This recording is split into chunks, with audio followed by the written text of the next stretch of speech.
किसके लिए महफिल कौनैन सजे हैं, फिरदौस भरी जिसके वसीले से बनी है। ओ हासिमी, ओ हासिमी मक्की उल मदनी है। ओ मेरा नबी, मेरा नबी, मेरा नबी है। ओ मेरा नबी, जोरे जोरे যার যার নবী জোরে জোরে বলেন, ও মেরা নবী, মেরা নবী, মেরা নবী হ্যায়। ও মেরা নবী, मेरा नबी, मेरा नबी है।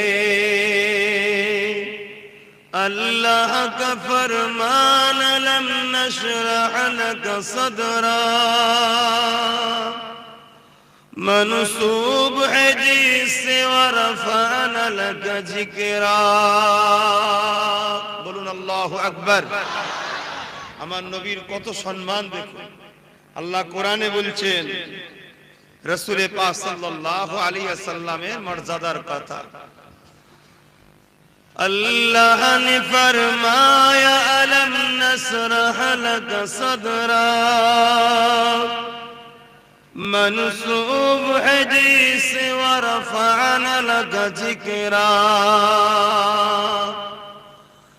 क्या शान है उसकी, क्या शान उसकी जो उम्मी नबी है।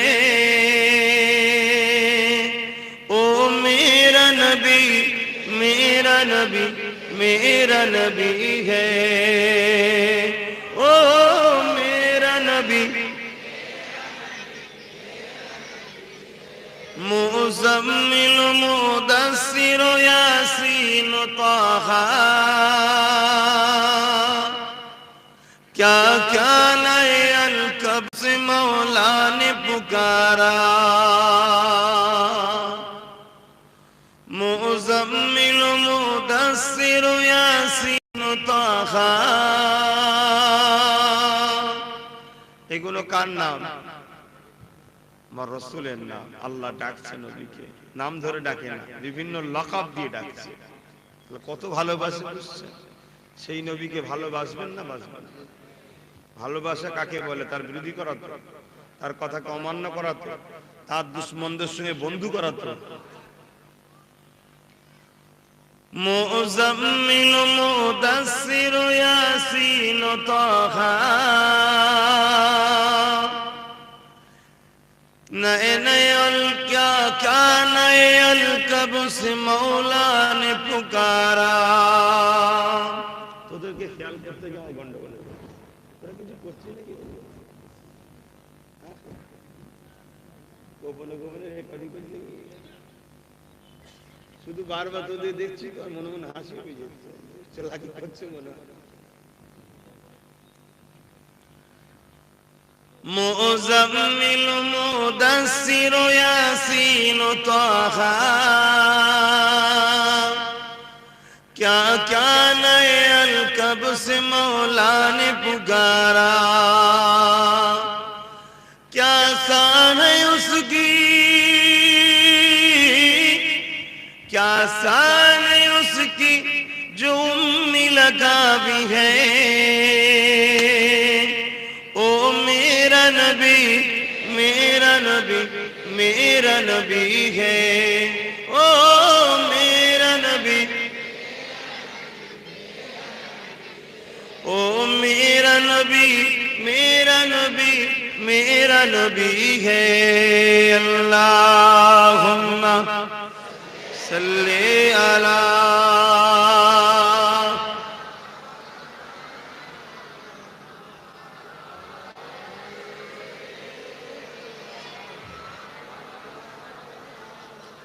कलमे ला इलाहा इल्लल्लाह, ला इलाहा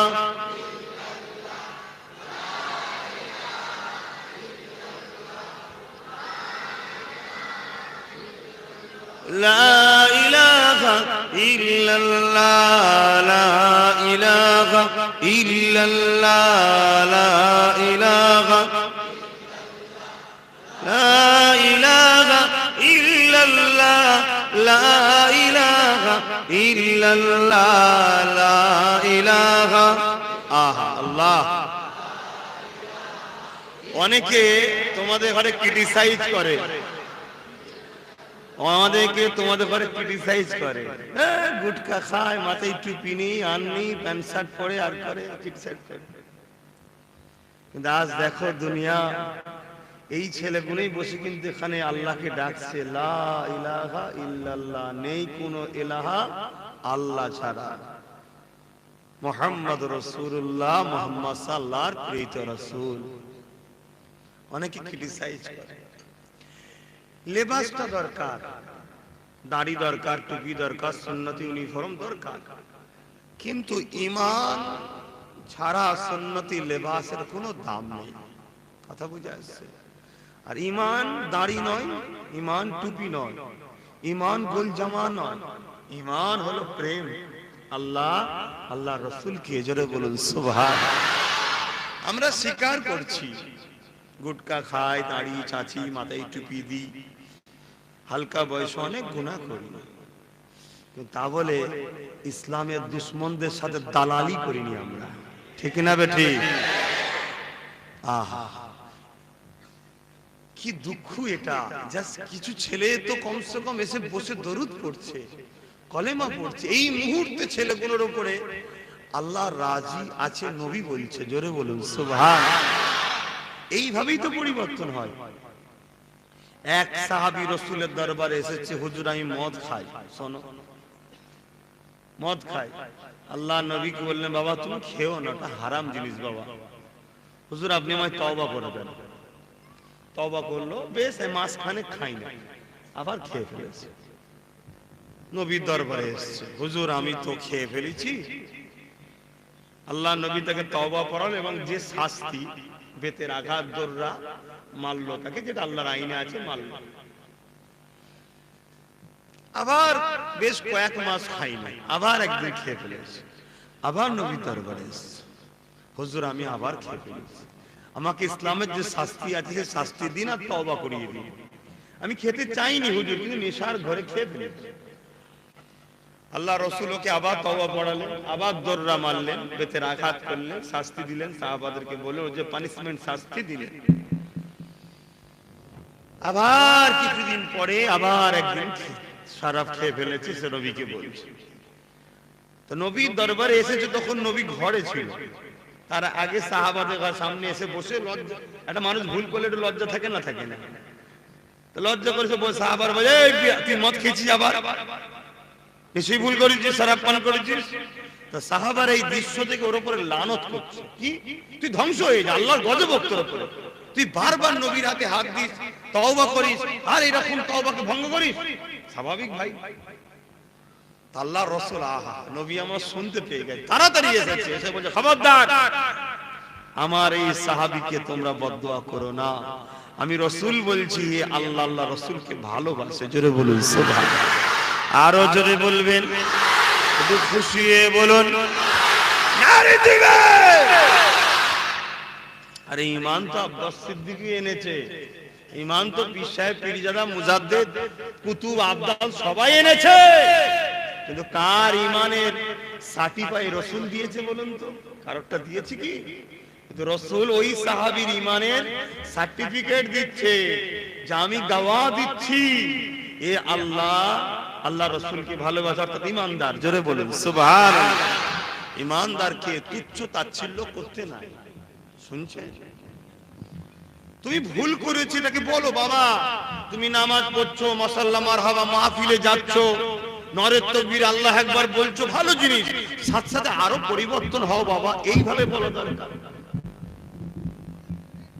লাড়াও নি আওয়াজ হচ্ছে, কথা বুঝে আসছে? কিন্তু তা বলে তাকে তুচ্ছ তাচ্ছিল্য করোনি, অবহেলা করোনি, টন্টিট কিরি মেরুনি। আবার রাসূলের এই ব্যবহারটা দেখে রাসূলের এই ব্যবহারটা দেখে ওই সাহাবীটা চোখের পানি রাখতে পারলো না, যে আমি একজন আসামি, আমি এক দোষী। সাহাবাদের কাছে রাসূল আমার জন্য সাহাবাগুলোকে বকলো, আর আমি মদ খাবো। ওই যে দিলে একটা আঘাত লাগলো, সেই দিন থেকে আর কোনোদিন তিনি মদকে ছোঁয়নি। জোরে বলুন সুবহান। একটা ছেলে ভুল করেছে, তাকে যদি আমি বলি হ্যাঁ তুই আমার সাথে মিশিস বাবা, তুই ওর সাথে মিশিস বাবা, তুই মাহফিলে আসিস বাবা, তুই মুসলমান, তুই এরকম একটা মসজিদের দায়িত্বে আছিস, মাদ্রাসার দায়িত্বে আছিস, জলসার দায়িত্বে আছিস বাবা, তুই এরকম করিস নি, তোর জন্য আমায় কথা শুনতে হবে। মানুষের মধ্যে একটা চেতনা আরো ফিরবে, ঠিক না বেটি?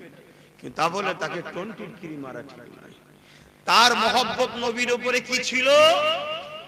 সে রাসূল পাক সাল্লাল্লাহু আলাইহি সাল্লামের দরবারে, হাদিসটা পুরো বলে দিই, নবীর দরবারে বসে থাকতেন।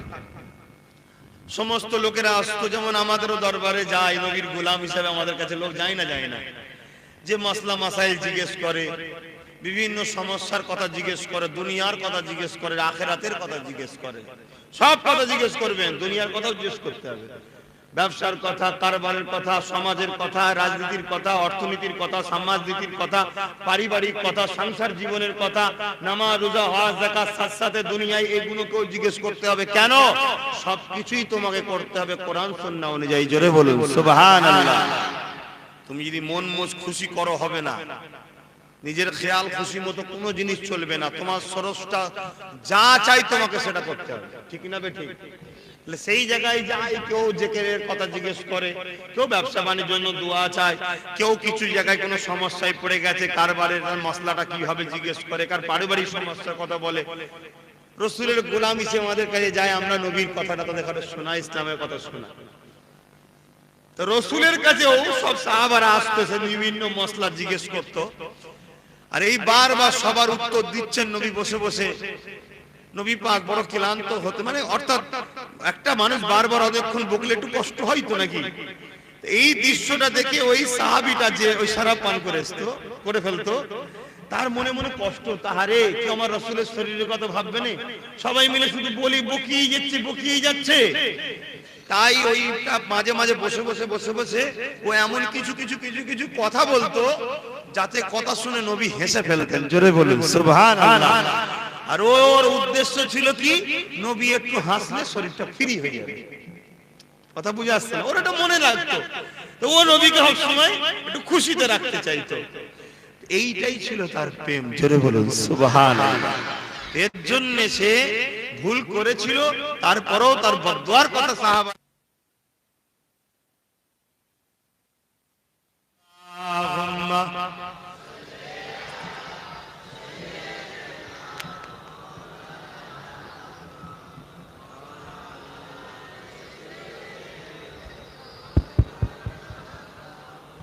নবী পাক সাল্লাল্লাহু আলাইহি সাল্লাম, তথাপিও তার ভুল আছে, কিন্তু বলে তাকে লালত করো না। কেন? তার অন্তরে প্রেম আছে, আল্লাহর রাসূলের প্রেম আছে। তোমাদের অন্তরে আল্লাহর প্রেম, নবীর প্রেম আছে না নাই? আহা, কালেমে লা ইলাহা ইল্লাল্লাহ, লা ইলাহা ইল্লাল্লাহ, লা ইলাহা ইল্লাল্লাহ, লা ইলাহা নেক হোনে আল্লাহ ছাড়া, লা ইলাহা ইল্লাল্লাহ, লা ইলাহা ইল্লাল্লাহ, লা ইলাহা ইল্লাল্লাহ, লা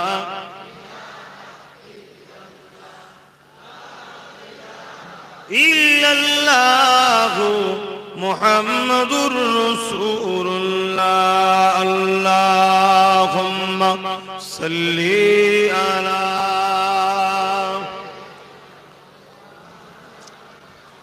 ওয়া আলা আলি সাইয়্যিদিনা।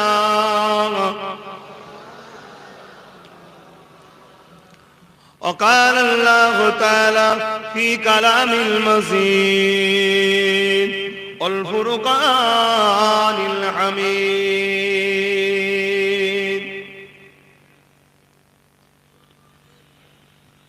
কুল ইন কুনতুম তুহিব্বুনাল্লাহ ফাত্তাবিউনি ইউহিব্বুকুমুল্লাহ ওয়া ইয়াগফির লাকুম যুনুবাকুম আল্লাহু গফুরুর রহিম। আমার আব্বারা, আমার আম্মা জানেরা, আমার ভাইয়েরা, আমার বোনেরা, ছোট ছোট বাচ্চারা, আজকে নূরপুর গ্রামে প্রতি বছরের বাৎসরিক ইসালে সওয়াব কি উপলক্ষে হয়? হ্যাঁ, তামাম কায়নাতের নবী সরওয়ারে দু আলম মাদানী তাজেদার নূরে মুজাসসাম সফিউল মুজলিমিন রহমাতাল লিল আলামিন হুজুর পুন্নুর সাল্লাল্লাহু আলাইহি ওয়াসাল্লাম, সকলে জবান খুলে বলে, হ্যাঁ, নবীর নাম হলে যেন এই আওয়াজে আপনাদের মুখ থেকে যেন বাহির হয় সাল্লাল্লাহু আলাইহি ওয়াসাল্লাম। পৃথিবীর বুকে তিনার মতো কেউ আসেনি আর আসবেও না। তিনার স্মরণে স্মরণ সভা বা ঈদে মৌলুদুন নবী সাল্লাল্লাহু আলাইহি সাল্লাম উদযাপন করছে। প্রতি বছরই অঘ্রাণ মাসে হয় মাহফিলটা। আপনারা এলাকার মানুষ, নবী প্রেমিক মানুষ, খোদা প্রেমিক মানুষ, ঈমানদাররা এই মাহফিলে আপনারা শরীক হয়েছেন। আল্লাহ আপনাদের আশাকে বসাকে কবুল করে পরকালে আমার রাসূলের মাহফিলে জান্নাতে বসার তৌফিক দিন, বলুন আমিন। ভাইরা আমার, জিন্দেগির মাকসাদটা বুঝতে হবে। আমাদের জিন্দেগির মাকসাদ কি? প্রত্যেকটা মানুষের একটা লক্ষ্য থাকে, ঠিক না বেটি? আগে লক্ষ্য ঠিক করো, টার্গেট ঠিক করো, তারপরে সেই জায়গায় পৌঁছাবার জন্য আপ্রাণ চেষ্টা করো। যখন পৌঁছে যাবে সাকসেসফুল, তখনই তোমার আনন্দ হয়, ঠিক না বেটি? কিন্তু এই জায়গা পর্যন্ত পৌঁছাতে গিয়ে তোমাকে অনেক মেহনত করতে হয়, অনেক কষ্ট করতে হয়, অনেক পরিশ্রম করতে হয়, তারপরেই কিন্তু তুমি সেই সাকসেসফুল হও, ঠিক না বেটি? কেউ যদি টার্গেট ঠিক করে চেষ্টা করে, সে সাকসেসফুল হয় না? হয় না? কথা বলুন, হয়। তা আমাদের টার্গেট, আমাদের লক্ষ্য, আমাদের জিন্দেগির মাকসাদ কি বলুন? আল্লাহ আল্লাহ রাসূলকে খুশি করা, এর বিনিময়ে জান্নাতে গিয়ে আল্লাহর দিদার পাওয়া। জোরে বলুন সুবহানাল্লাহ, আরো জোরে বলুন। তাহলে এইটা হলো প্রত্যেকটা ঈমানদারের মূল টার্গেট হওয়া দরকার। শুধু ঈমানদার নয়, তামাম পৃথিবীর মানুষ জাতির এই টার্গেট হওয়া দরকার। কে টার্গেট করছে না করছে পরের কথা। আজকে যতজন এই মাহফিলে এসেছেন আর আমার আম্মা বোনেরা যারা শুনছেন, তাদেরকে উদ্দেশ্য করে বলবো, আজকে দোয়া শেষে তওবা তো পড়ানো হবেই, এক্ষুনি বসে বসে টার্গেট ফিক্সড করুন যে আমার জীবনে আজ থেকে একটাই টার্গেট, আল্লাহ আল্লাহ রাসূলকে খুশি করা, তার বিনিময়ে জান্নাতে গিয়ে আল্লাহর দিদার পাওয়া। জোরে বলুন সুবহানাল্লাহ। তাহলে টার্গেট পাকা তো নাকি? এবারে টার্গেট যখন আল্লাহ আল্লাহ রাসূলকে খুশি করা, এই খুশি করতে গেলে তোমায় কি করতে হবে? সে রাস্তায় চলা। তাতে ডায়ে বায়ে আগে পিছনে কে আছে সাথে, কে নাই, কি ফয়সালা হবে কি হবে না, কত বাধা আসবে না আসবে, ও সব কিচ্ছু ভাবলে হবে না। আগুন সামনে চলো, সাগর সামনে চলো, পাহাড় সামনে চলো, লোহার বেড়ি পায়ে চলো, মৃত্যু সামনে চলো, কোন দিকে তাকালে হবে না। আমি আমার লক্ষ্য স্থলে পৌঁছাবো, আল্লাহ আল্লাহ রাসূলকে রাজি করা। জোরে বলুন সুবহানাল্লাহ। আমার যুবকেরা, আমার আব্বা জানেরা, আম্মা জানেরা, আমার বোনেরা, আপন বলে বলছি, এই পৃথিবীতে সব একটা লোভ, লালসা, ধোঁকা, কেউ আপন নয়। আর এই সব কিছুই আল্লাহ দিয়েছে। জমি জায়গা, ধন দৌলত, স্ত্রী, স্বামী, সন্তান, এসব আল্লাহ দিয়েছে। লোভ, কথা বুঝছেন? এইগুলোকে মধ্যে থেকে আল্লাহকে রাসূলকে রাজি করার নাম হলো ঈমানদার। জোরে বলুন সুবহানাল্লাহ। তাই আমরা তাহলে কি করব? এই টার্গেটের যে সংজ্ঞা, সেই সংজ্ঞায় আমাদেরকে চললে সাকসেসফুল হওয়া খুব সহজ। আল্লাহ পাক কোরআন পাকের মধ্যে বলছেন, হে বিশ্ব জগতের মানুষ শোনো, লিল্লাহি মা ফিস সামাওয়াতি ওয়া মা ফিল আরদ, জমিন আসমানের একমাত্র মালিক কে? জোরে আরো শাহাদাত আগুল তুলে বলুন কে? জোরে বলুন কে? নারী দিবে। সেই আল্লাহ বলছেন, বিরক্ত, সেই আল্লাহ বলছেন তোমাদেরকে আমি বানিয়েছি ইল্লা লিয়াবুদুন, একটাই মাত্র উদ্দেশ্য, ফিক্সড করো, আমার দাসত্ব করা। জোরে বলুন সুবহানাল্লাহ। আল্লাহ তোমার দাসত্ব কি? আল্লাহ বলছে শোন, লিল্লাহ মা তাকুমুর রাসূল ফাকুযুহু ওয়া মা নাহাকুম আনহু ফান্তাহু। রাসূল যা আদেশ করেছে মেনে নে, নবী যা নিষেধ করেছে ছেড়ে দে। আমরা যদি আল্লাহ আল্লাহ রাসূলকে খুশি করতে চাই, আল্লাহর দাসত্ব করতে চাই, তাহলে আমাদের জিন্দেগীর মাকসাদ হবে নবী যা আদেশ করেছে মানবো, যা নিষেধ করেছে ছাড়বো। তাই তো নাকি গো? নবীর আদেশ মানতে গিয়ে যদি আমার জীবন লাগে, নবীর আদেশ মানতে গিয়ে আমি যদি ভিখারি হই, নবীর আদেশ মানতে গিয়ে বাপ মা ঘর থেকে বার করে দেয়, নবীর আদেশ মানতে গিয়ে স্ত্রী সাথ ছেড়ে দেয়, নবীর আদেশ মানতে গিয়ে স্বামী সাথ ছেড়ে দেয়, তারপরেও আমি পিছপা হব না। কারণ এই দুনিয়া আমার আসল জায়গা নয়, আমার আসল জায়গা হলো আল্লাহর জান্নাত। জোরে বলুন সুবহানাল্লাহ। আমার জন্য কেউ একদিন জাহান্নামে যেতে রাজি আছে? কেউ রাজি নাই। अब তোরা রাজি থাকেন, আমি ভাই তোদের জন্য নাই। কেন? আমি জানি জাহান্নামটা কি কঠিন। আবেগে তো বললে হবে না। হযরতে ফারুক আযম কে? তিনি যার সম্বন্ধে রাসূল বলছে আমার পরে যদি কেউ নবী হতো, ওমর হতো, নবীর দরজা বন্ধ দে হবে না। তিনি বলছে আল্লাহ পৃথিবীতে যদি একটা লোকই জান্নাতে যায়, ওটা যেন আমি হই। খোদা তোমার জাহান্নামে আমি যেতে রাজি না। কত কঠিন তিনারা জানে, আমরা তো জানি না।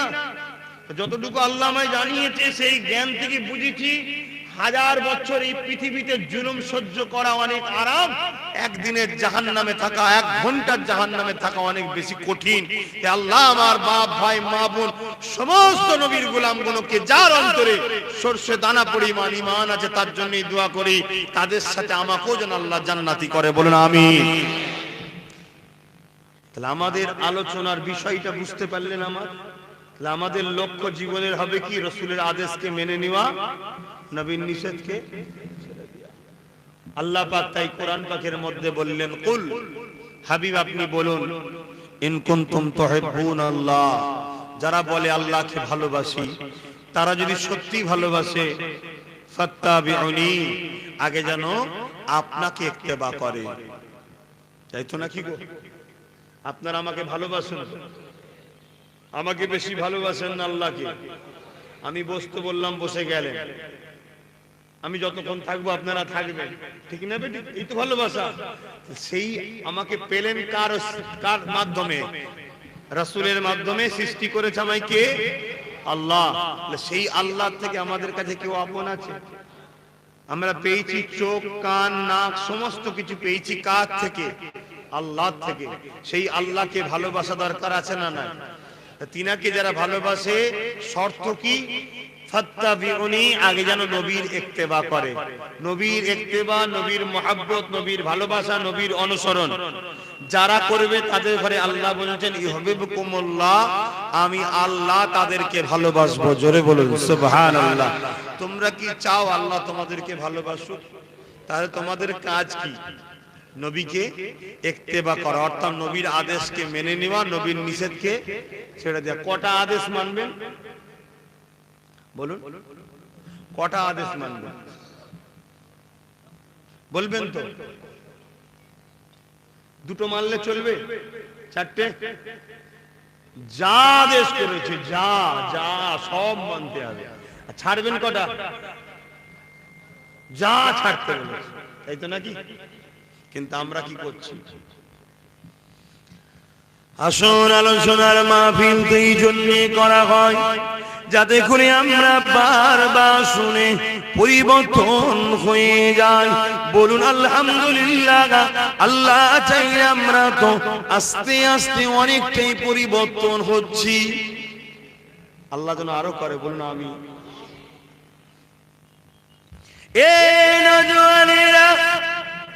আল্লাহ নবী যা আদেশ করেছে, নবী আমার যা নিষেধ করেছে, নিষেধকে ছেড়ে দেওয়া যেমন আমাদের দায়িত্ব, নবীর আদেশকে মেনে নেওয়াটা তেমন আমাদের দায়িত্ব।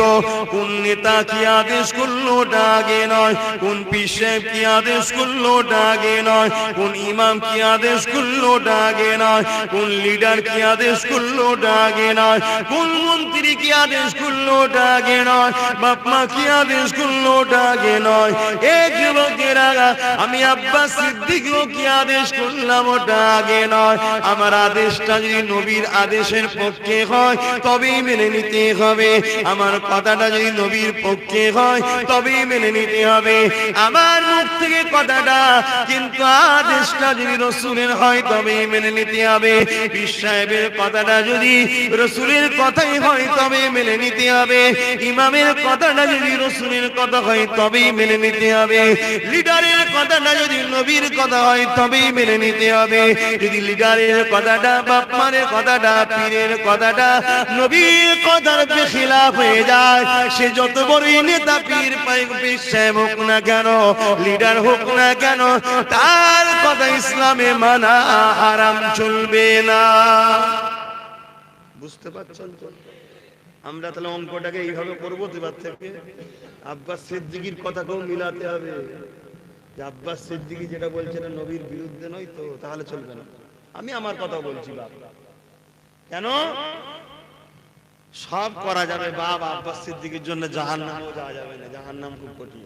তাই শুনছেন, আব্বাস সিদ্দিকীর আগেও কিন্তু আমার আল্লাহ আল্লাহ রাসূল, ঠিক না বেটি? একদম সাফ কথা বলে দিচ্ছি ভাই। আমি ওই কি বলে নিজের জালে ভরে নেবো আর বন্ধ করে রেখে দেবো, শুধু হ্যাঁ হুজুর হ্যাঁ হুজুর করবি, তোকে গেলে করে খাবো, ও ধান্দা মানে। ক্লিয়ার কথা বলে দিচ্ছি, মা বাপের কথা রাসূলের পক্ষে হলে মানতে হবে, এটা রাসূলের হুকুম। জোরে বলুন সুবহানাল্লাহ। মুখটা মা বাপের কথাটা তো রাসূলের। ঠিক তেমনি পীর ওলিদের কথা যদি রাসূলের পক্ষে হয় মানতেই হবে, মুখটা পীর সাহেবের কথাটা তো রাসূলের। ঠিক তেমনি তোমার লিডারের কথাও যদি রাসূলের বিরুদ্ধে দাঁড়িয়ে যায় ও কথা মানা যাবে না।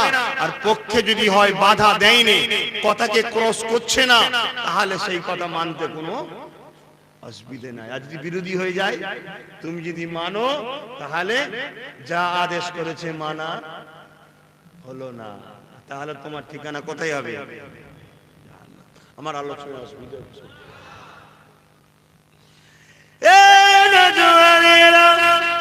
দুদিনের ময়দানে জড়িয়ে আল্লাহ নবীকে ভুলে যেও না গো, নবী পাকের আদেশের বিরোধী করো না গো, নবী পাকের নিষেধ গুলোকে তোমার জীবনে ধরে নিও না গো।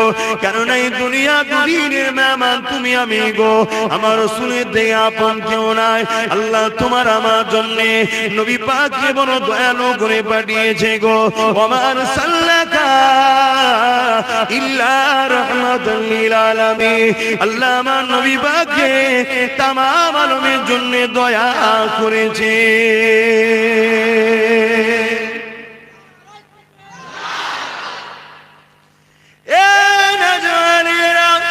আল্লাহ নবীর মধ্যে এত আপন কি আছে দেখো তো দেখি। আল্লাহ নবীর মধ্যে এত আপন কেউ নেই গো। নবী আমার সারাটা জীবন তোমাকে আমাকে জাহান্নাম দিয়ে বাঁচাবার চেষ্টা করেছে। কেননা নবী আমার নিজে সচোখে জাহান্নামকে দেখে এসেছে, জাহান্নামটা কত কঠিন। এই জন্য বলে দিয়ে যায় পরিবর্তন হবার চেষ্টা করো। বিশেষ করে আজকের দিনে আমি আমার নূরপুর গ্রামের আম্মা বোনেদের জন্য একটু ওয়াজ করবো। কেননা দুনিয়া তোমাদেরকে আজকে জাহান্নামের দিকে টেনে নিয়ে যেতে চায়। মারে, যখনই দুনিয়া তোমাকে কোনো কাজে ডাকবে, তোমাকে একবার ভাবতে হবে এই কাজে গেলে আমার রাসূলের আদেশ আছে না নিষেধ আছে। আল্লাহ নারাজ হবে না বেজার হবে, আল্লাহ খুশি হবে না নারাজ হবে, এটা আমাদেরকে মানতে হবে। যদি না ফলো করো মা, নবী পাকের হাদিসটা শুনে নাও। আল্লাহ নবী মিরাজের রজনীতে যখন জাহান্নাম দেখে